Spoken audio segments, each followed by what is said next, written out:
generate is called 837 file. And if you are sending any institutional bill, the file will call 837I. So if the P is there, the claim is professional. If I is there, the submission file is electronic, or I is for institutional or the hospital. We do UB form for the institutional, and we do the HICFA form for the professional charges. While I was discussing in the beginning about the coding, I have told you guys that there is NCCI audits, National Correct Coding Initiatives, that helps you to let you know that if like which CPTs and ICD codes will go together and which of them cannot go together. So this is what NCCI edits are. That is also called column 1 and column 2 edits. That is also called NCCI edits. Now, as you was submitting claim professionally, you was telling that you are sending 837p file to the clearinghouse. Let's say you are receiving a response from the insurance company in a form of ERA. So once you receive a response that is called 835, the file name is 835. Now the submission is 837. The claim submission is 837, and the response is 835. And we was discussing about we have multiple discussions on HICFA. So yes, HICFA health claim form is a form also called as a red form, on which we used to forward claim information to the insurance company, whether it is electronic or by the paper. Uh, Joey has the I guess Joey or maybe Quincy has the question yesterday, that what you have submitted a claim and you want to resubmit this. So rather getting a denial as a duplicate, how we can let insurance know that this is not a duplicate claim. So there is a claim code 7, right? The claim code 7 is a claim code that tells insurance company that yes, this is the same claim, but there is some correction in it. So this is a corrected claim. And let's say you have submitted a claim and you have got paid for a service that was not rendered, or maybe not true, or maybe billed incorrectly. You was billing 7/7, but incorrectly you typed it 7/8, and you have got paid for that as well. So you want to let insurance know that this was billed in error, and you want to have this claim voided, to have the payment back to the insurance company, to let them know that the claim was submitted incorrectly. So that will be a claim code 8.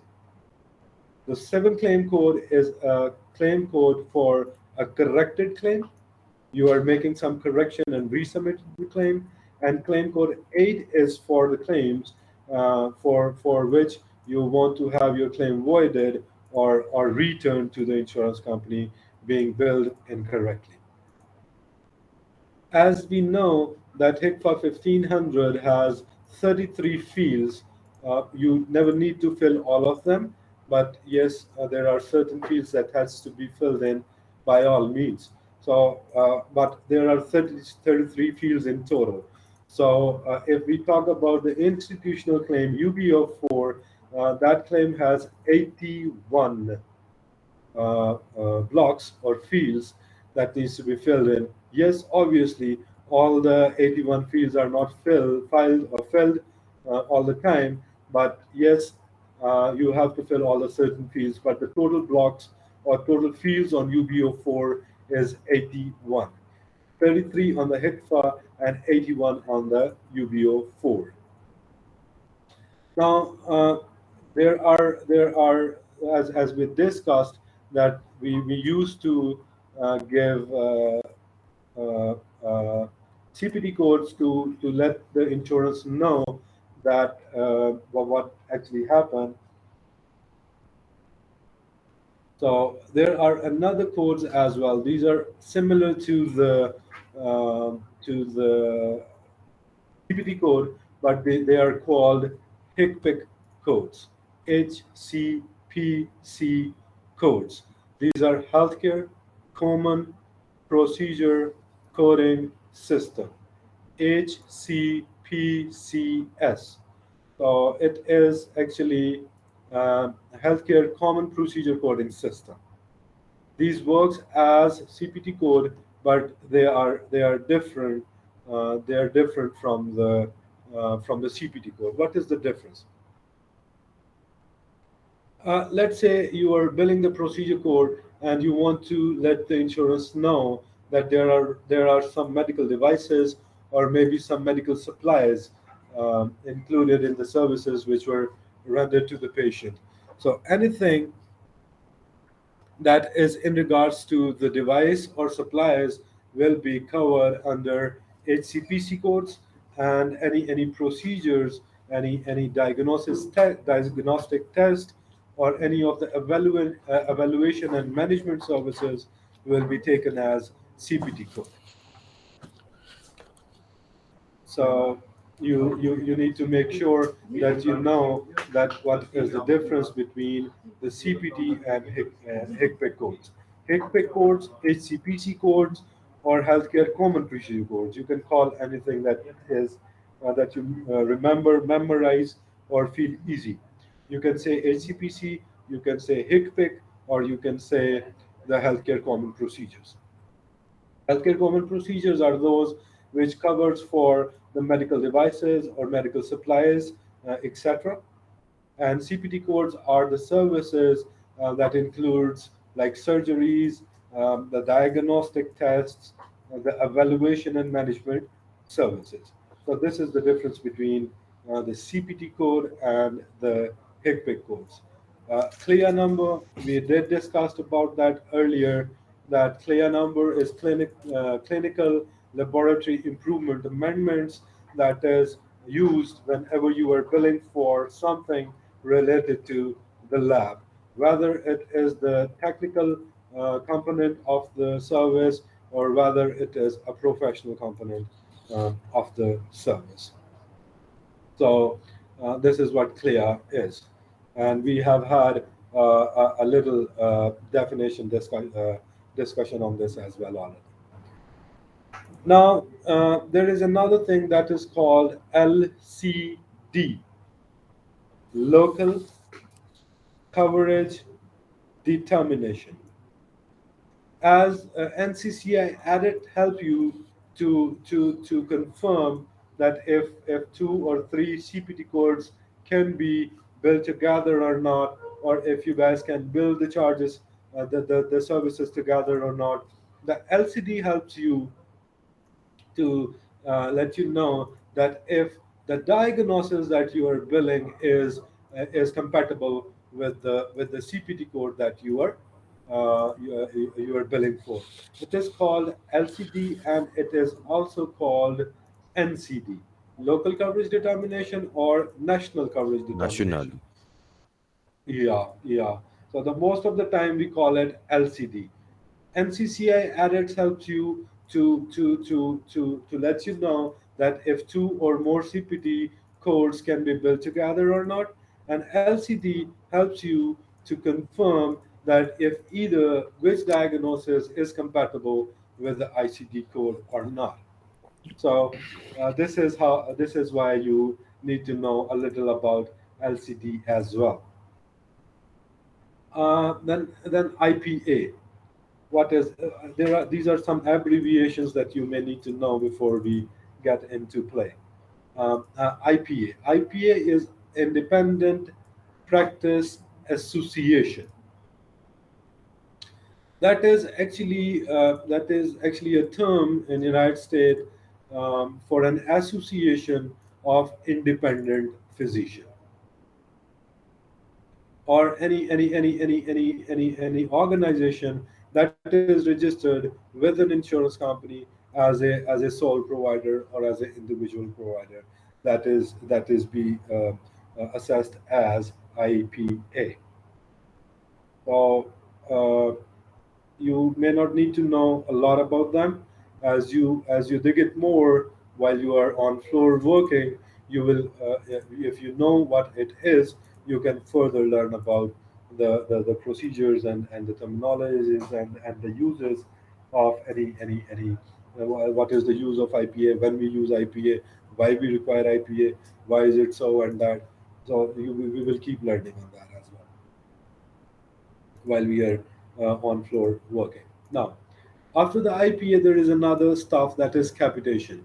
Somebody asked the question that if every insurance has a fee schedule, so will it be a different payment amount for any of the procedure or any of the services rendered by the provider in an office or in a clinic, not in a hospital? So yes, this is possible. How it is possible that the provider agrees to accept payment, a lump sum payment or a decided payment on each patient. So that is called capitation. That is actually an agreement between the health insurance and the medical provider that it is a fixed amount that we will pay you monthly on monthly basis, right?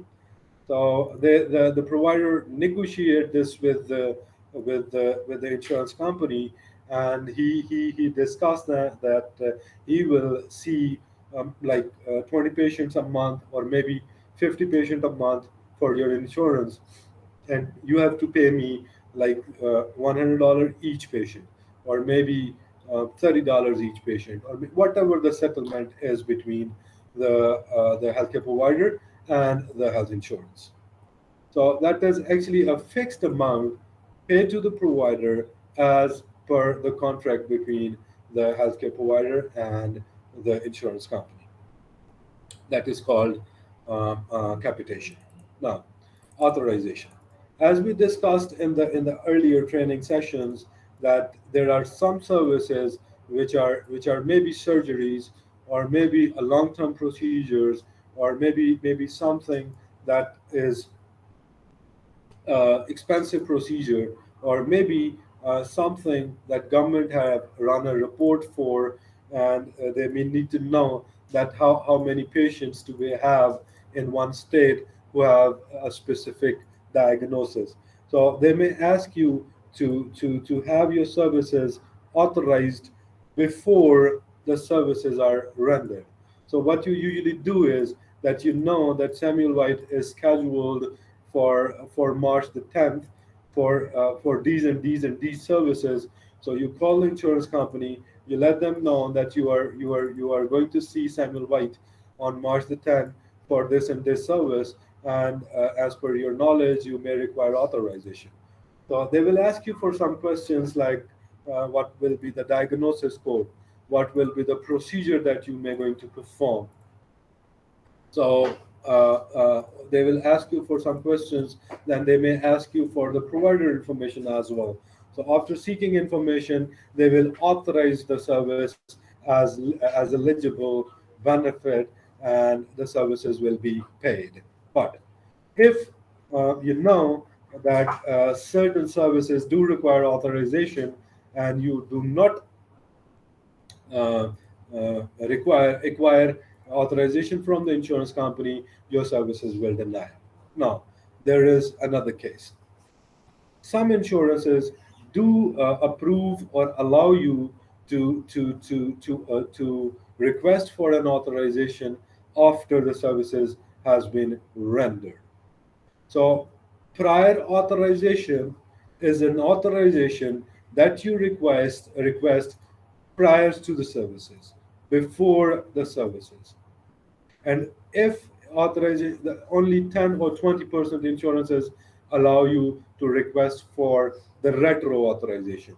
What is retro? Retro authorization is actually an authorization that you can obtain after the services has been rendered. So if the services are to be rendered and you are requesting authorization, that is prior authorization.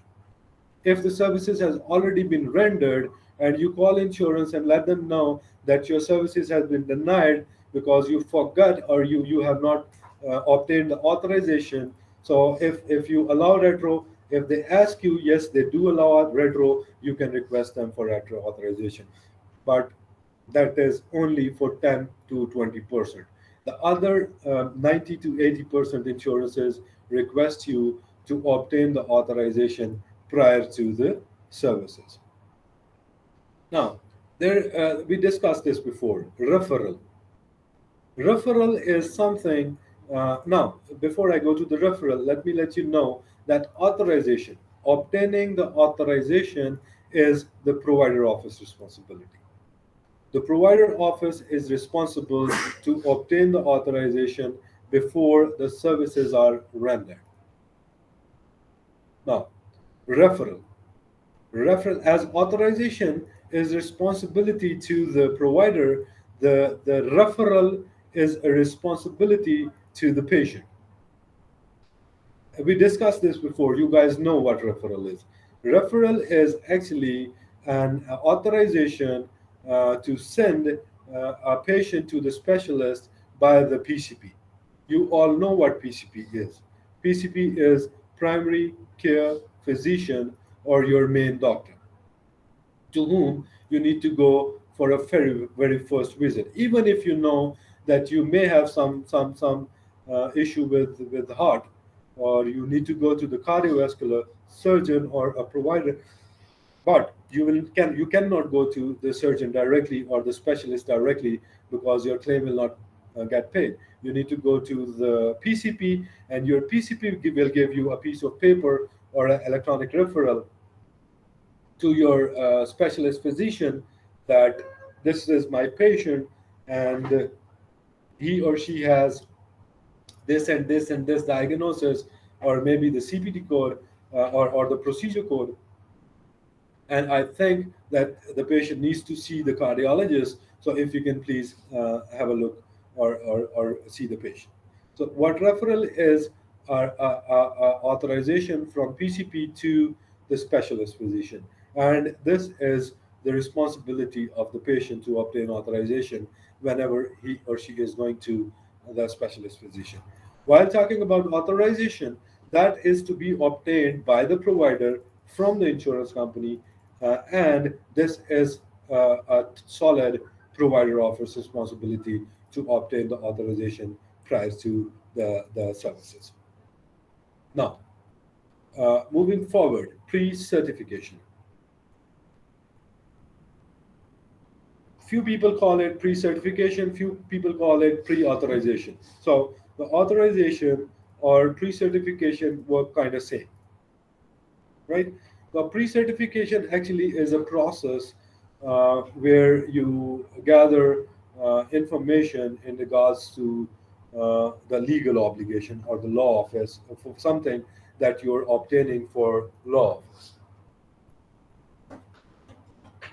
So anything, any eligibility, any certification, any authorization, or any information in regards to health plan or health information of a patient that you require for a law or a legal firm is pre certification, because law office will always ask you for certain paperwork before they can or do the processing of the bills.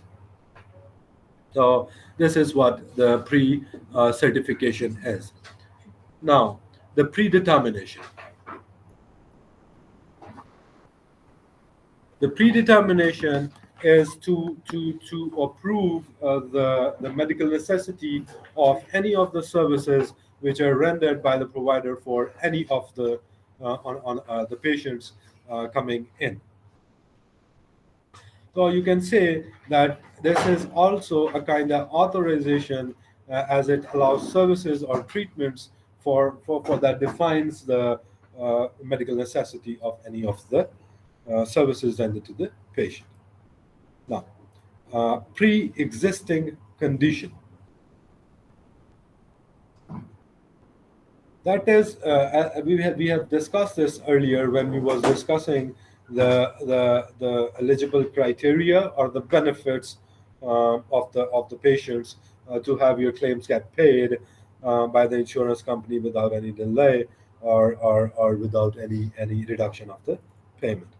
A pre-existing condition is actually a condition that is a continuous condition with you and is not covered by your insurance company directly. So the pre-existing condition is usually covered by a few of the plans that actually or usually works for the pre-existing conditions only. So this is what you can write down your questions, and while we start tomorrow, we can or at the end of the session, we can do the question answers if anything is not understandable.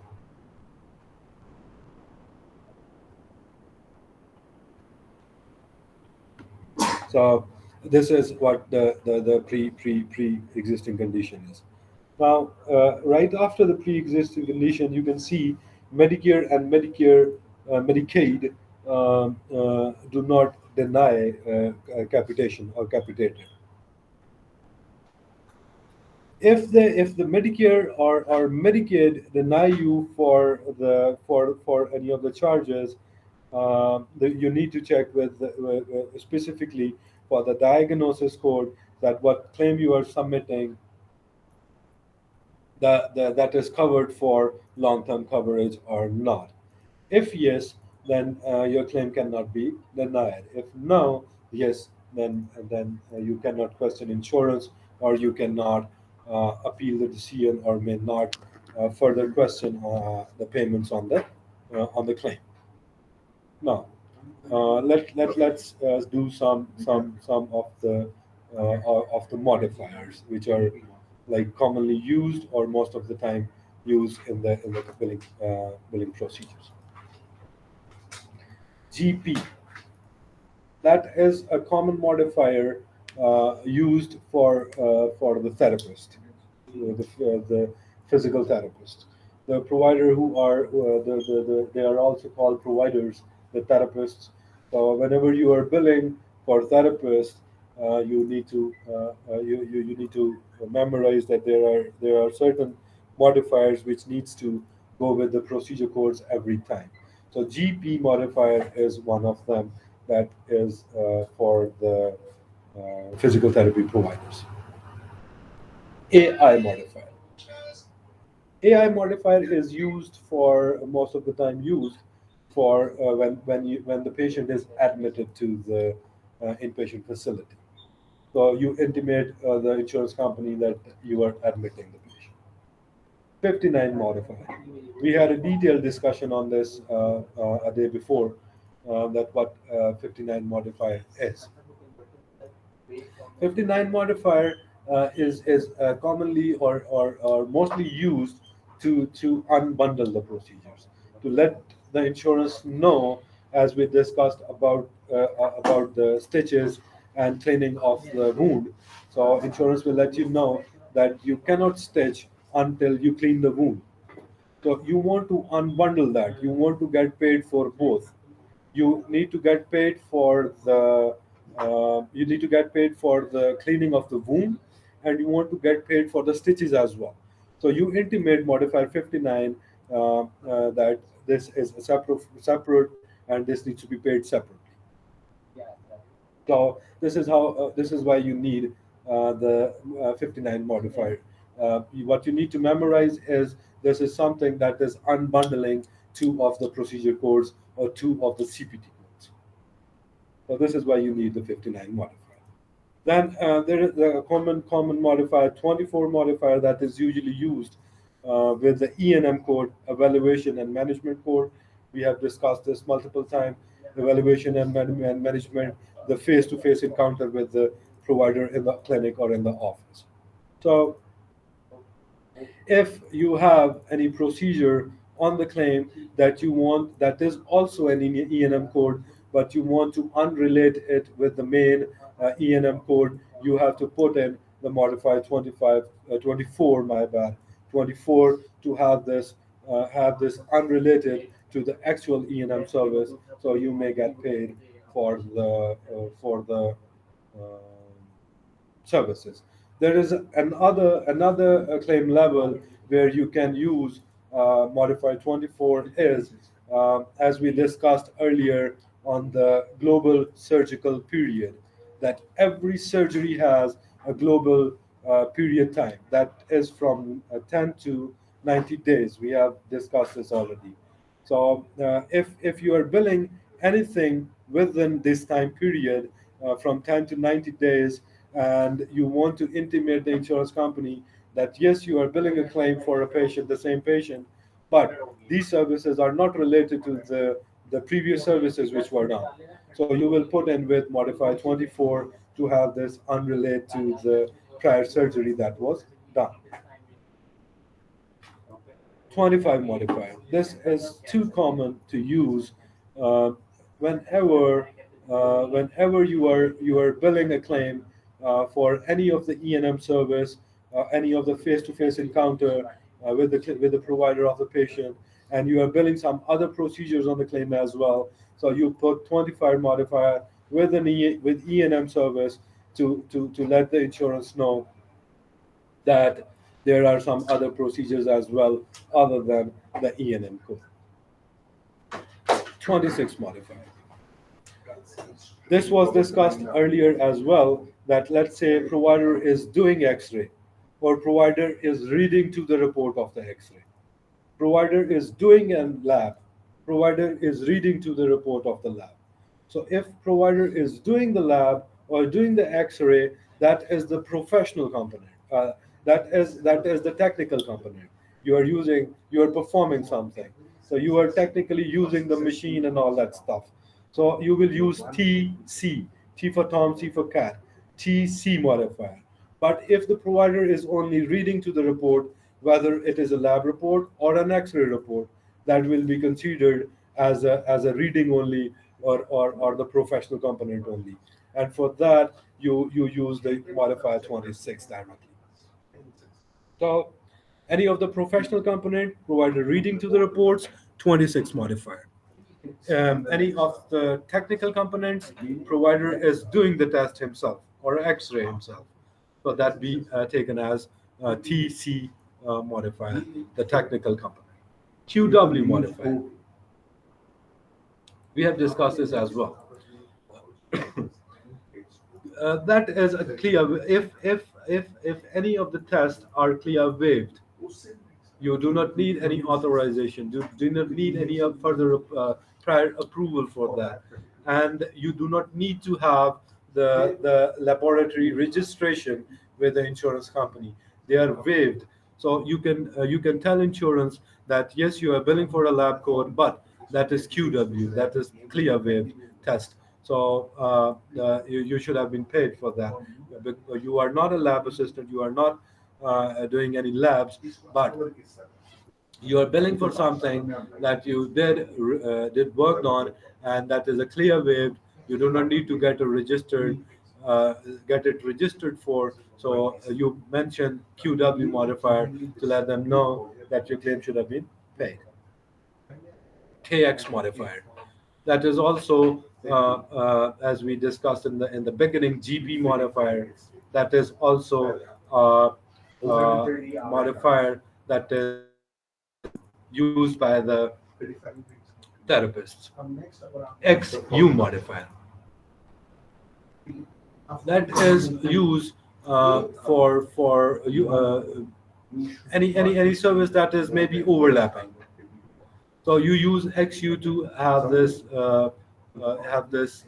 yeah, as we do unbundle with 59, we do overlap with XU.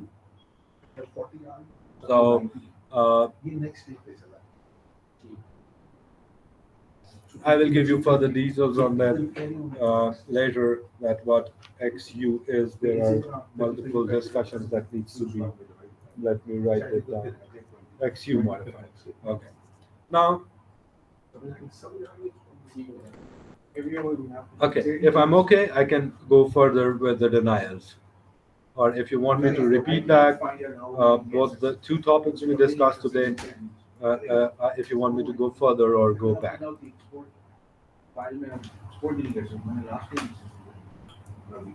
Um, yeah, guys, would that be okay to you? We're gonna, elaborate more about this. What Samuel discussed about this, like the modifiers and also the predetermination, pre-existing condition, all of this. Is that okay to you guys? Yo, Sir, Yes, yes, Sir please. Samuel, Yeah, yeah, yeah. I'm um, listening. what's what's the difference between GP and KX? Because they both for physical therapy, right? Both are perfect. Depends on the services. Depend on the services, that what are the services being rendered. Some of the services will allow you with GP modifier. Some of the services will allow you to have the KX modifier. So it depends on the services which services are being rendered. But they have the same function. They are both for physical therapy.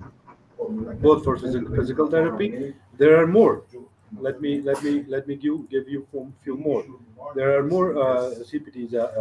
I'm sorry, more modifiers as well. Let me open my file. brother, like the CPT codes, HICPICs, they provide like some codes here.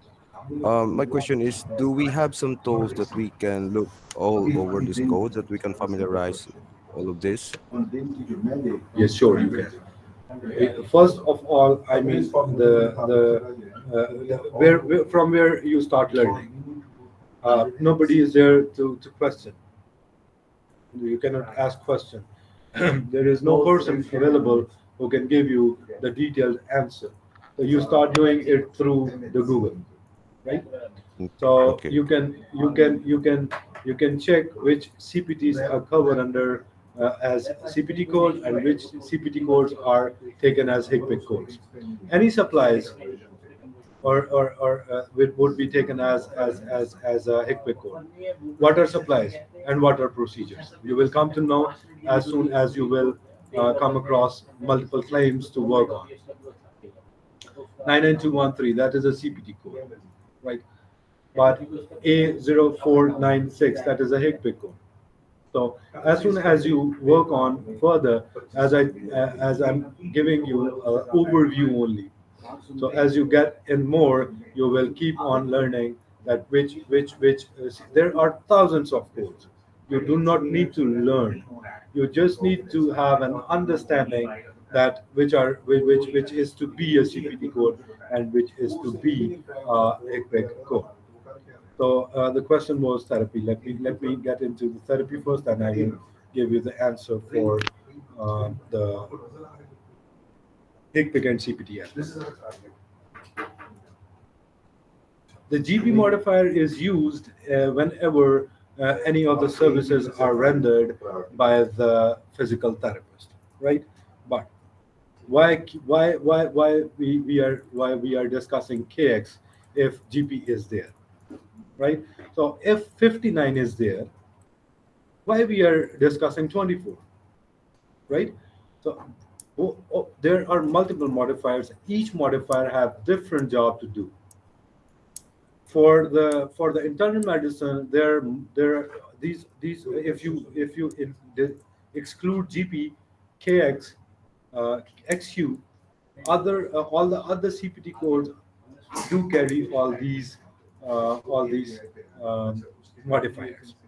So it is not Mm. something that if you are using 59 for such and such modifier, so you may not use it with such and such. So it is actually a condition that tells you that why and when the modifier is required. A little tricky thing. That is why I have only few modifiers here. if I share you with the list of all the modifier, there are multiple modifiers. Now there is another modifier, that is GT modifier, that is used whenever any of the telehealth claim is done. There is another modifier, GV modifier, when it is also used when I mean, these are all G codes. Someone will think that if GP is with the physical therapist, so maybe GT or GV is also for the physical therapist. So it is not like that. So once you get familiar, once you start working with the modifiers and CPT codes, you will keep learning on these Okay. the modifiers and their uses.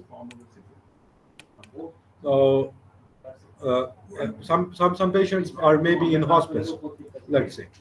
Who are those patients who are in hospice?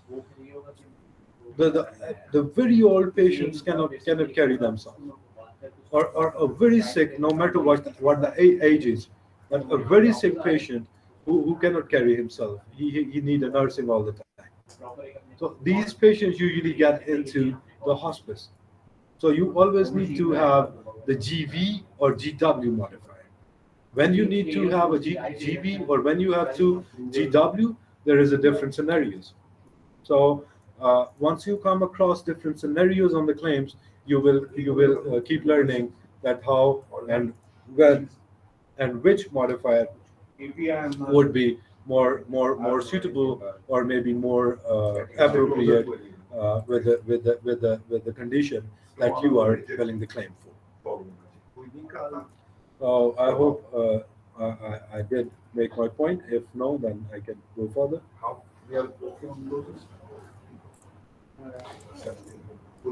Currently, we have 21. What? One is on the leave to their steps with down.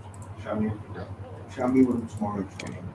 It's just Okay. So HICPIC, what is difference between the CPT code and HCPC as code? So both look same, 5 digits code, worked as procedure code. Now, Mm. HICPIC codes.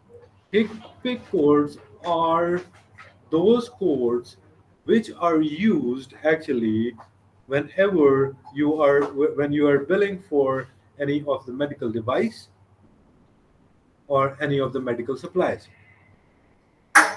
On the other hand, CPT code. CPT code is actually a surgery, a test, or an Medical evaluation. propre Right. evaluation. Yeah, evaluation. E&M, evaluation, whatever that is easy for you. E&M is evaluation and management. Evaluation is evaluation and management. Whatever that is, easy for you. So if you are billing for any drug, any supply, so any of the medical device, that HICPIC. the code will, that is HICPIC.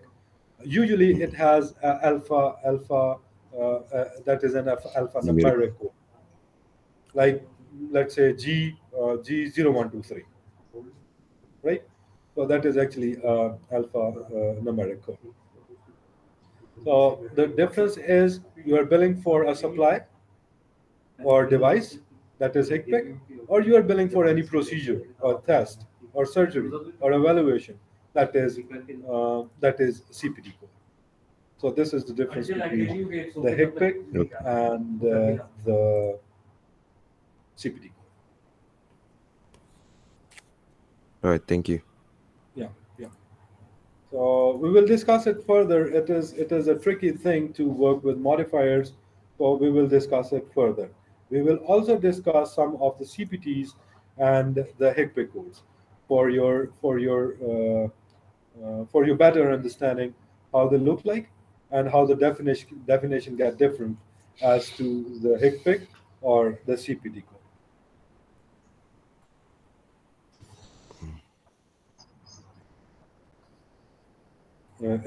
Anyone have any other question? The Sir, whole new. Oh, yes, sir. please. Yes, yes, Yeah, please. you mentioned for for authorization and referral. Um, Let me just clarify if I have it correctly. For prior authorization, it will be requested before the service, and retro authorization is after the service once the claim is denied requesting for an authorization, right? But this one is it is the provider who is responsible in obtaining the Responsible. authorization. Provider office. If you remove the word prior, Mm. whatever you have said, if you remove the word prior, everything is correct. Everything is correct. Prior and retro is a different subject. Very first thing is authorization. That's it. Now, it's insurance that will let you know that if they have prior or retro or not. So you have to memorize yourself for the authorization at the very first time. Yes, now that is your, if you are proactive, you can check with insurance if they do the retro authorization or not.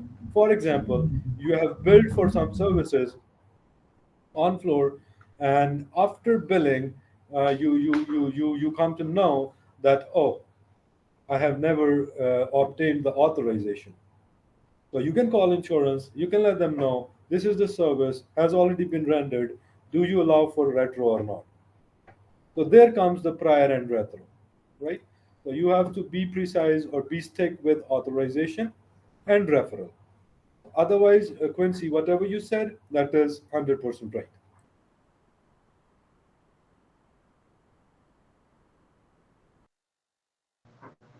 Okay. But sir, for the referral, it is the patient's responsibility to obtain the authorization.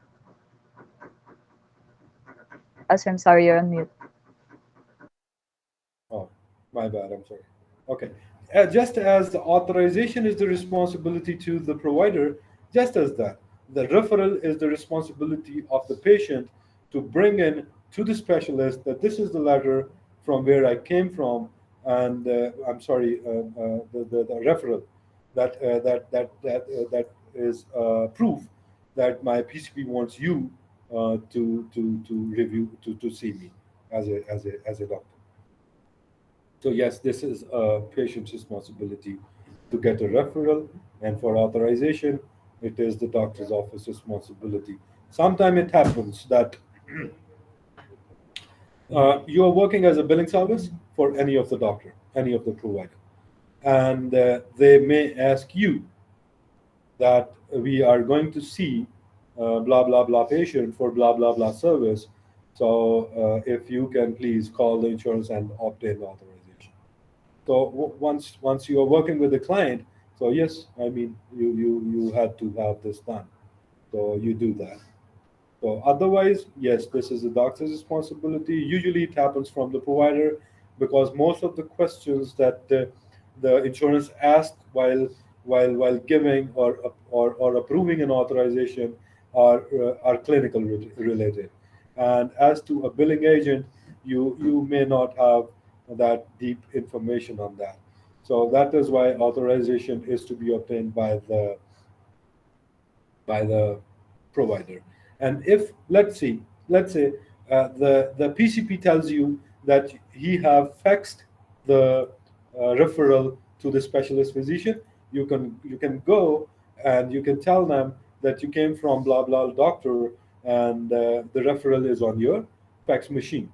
And when someone sees at the fax machine and they do not find the referral, they can call the PCP office to ask them for another fax, or ask the patient to bring in the paper, or something like that. Because you do not need to bill the referral with the claim. That is another case.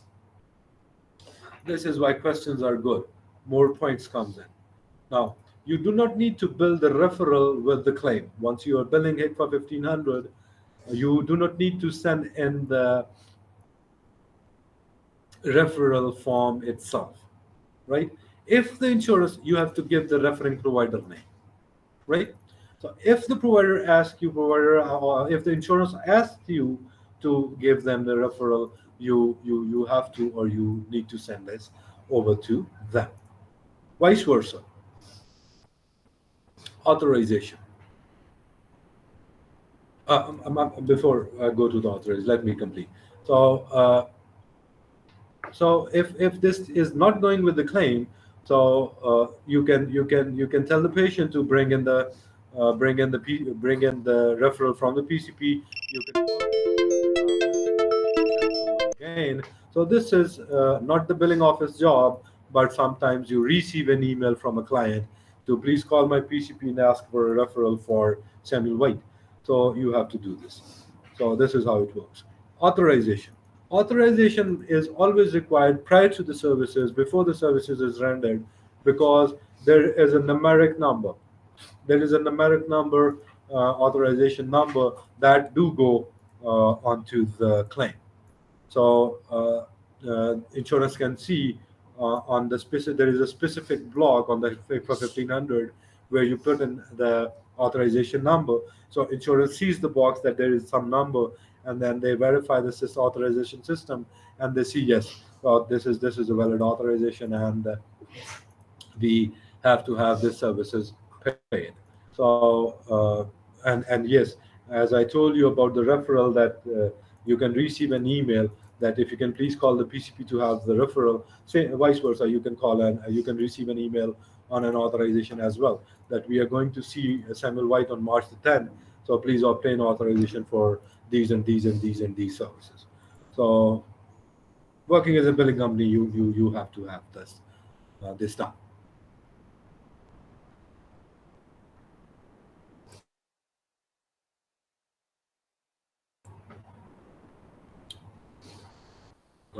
Any other question?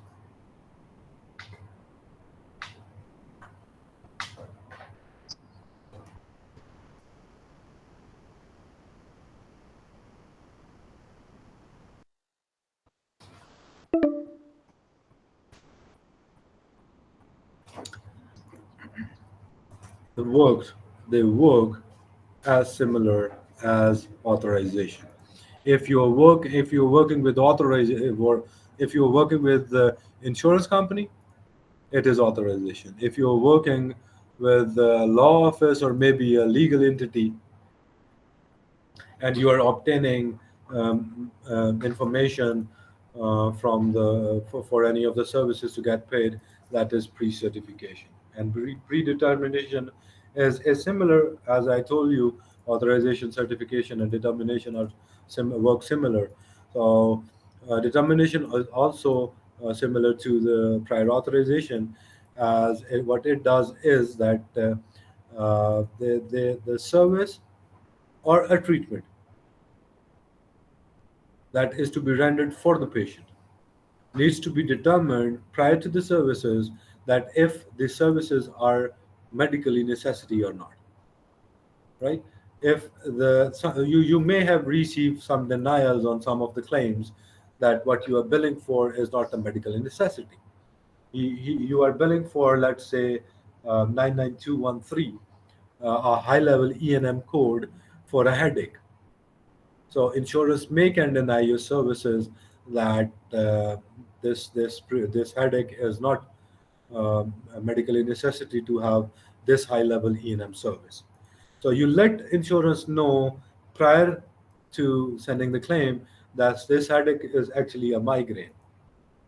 So if the patient has to come in to see the provider every 10 days, or maybe every 15 days, or maybe every 30 days, because there is a different diagnosis when you will bill for migraine, and there is a different diagnosis when you bill for the headache. So the predetermination is determining the medical necessity. Pre-certification is something when you are working with gathering information in regards to law or any of the legal entity. And authorization is something that you are getting approval for any of the services to be rendered to the patient from the insurance company, for the insurance from the insurance company.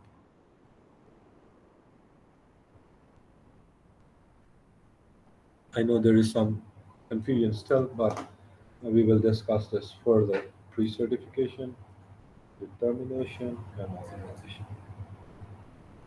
Reset.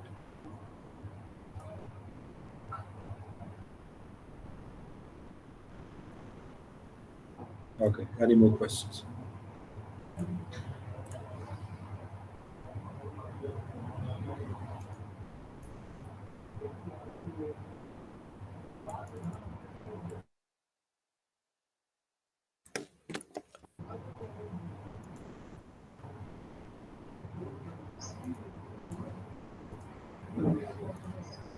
Yes. Yes. The first was that we mentioned in regards to the LCD. It is also called N, like Nancy, NCD. We discussed NCCI audits. We discussed another thing. God, out of my mind. Why? Okay, let me do the LCD, and it will uh, appear in my mind somehow. LCD is local coverage determination. That has nothing to do with coverage or maybe eligibility or something. Local coverage determination determines that if certain diagnoses are allowable to bill with certain CPT codes or not, right? That is what LCD is. It's also called NCD, National Coverage Determination. It is a determination to get you confirmed that if you are allowed to bill certain diagnoses with certain CPT codes. So this is what LCD is for. NCCI edits works or helps you to determine that if certain CPTs can be built together or not. And LCD helps you to confirm that if certain diagnosis codes are billable with any of the CPT codes or not. So this is the difference between NCCI edits and LCD.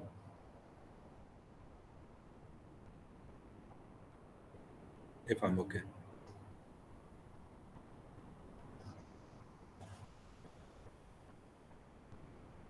Ah. NCCI edits also called column 1, column 2 edits for your information. I will show you once we are in the level 2 training. I will show you all these, that how it works, how you can check if the two CPT codes are compatible or not, how you can check the LCD. So once we are in a level 2 training, I will show you all these on my screen.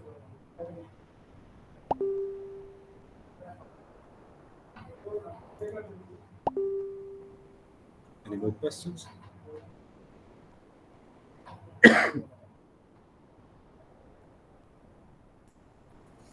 Ems, Sir Leslie. Sorry. gigi. Sir Sam. Okay. Sir Sam, for the Medicare and Medicaid, don't denied capitated. I'm sorry, I didn't get that part. That sentence is not written correctly. I will have this corrected, and uh, then I will give you further details on that. I don't know how I missed it, but the sentence um, is somehow not as up to the mark. So I will. I have already noted this down on my notepad, so I will have you um, further details on this. Okay, sir. Do not memorize this. This is something wrong. Yeah, I mean not wrong, incomplete actually.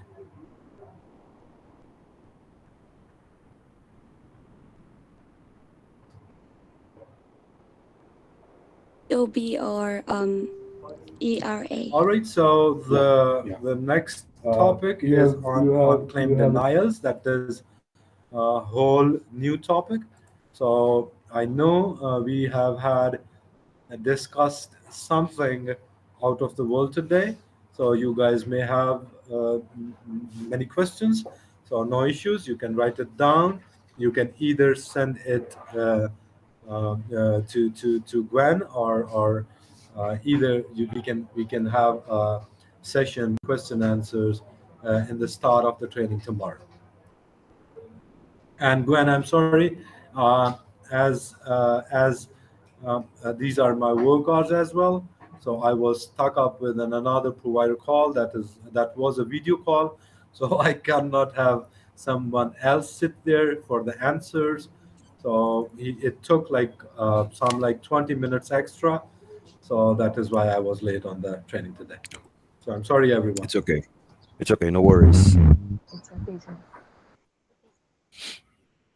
That is it from me. If you guys have no questions, we will start up tomorrow with the question answers and then the denial management.